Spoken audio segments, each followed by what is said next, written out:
Abantu batutunuliranga batulowoozako bubi. Nzikirizanga olukiiko olwatuula bankuba amasasi oba lwaliwo obawa naye bayinza n'okubanga batuulangako ne wano.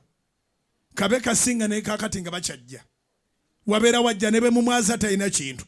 Ne waliwo kye mutasobola kwaza mutima. Waliwo kye mutasobola kwaza gwe mutima. Abantu nga bayina omutima omubi. Babeera wakati mu balala nga bo basi.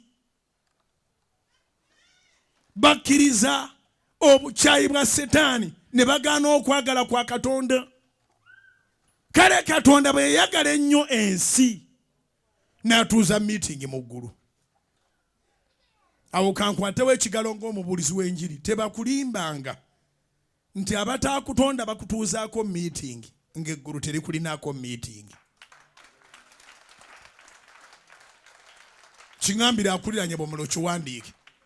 Makyaza eri abakukuta bakuleka ne ku ofiisi bamanyi n'ogenda up country naye nga ekibatuteeyo kuteesaako bwe banaakuzikiriza. Waliwo n'ateesa bw'anaakutaasa.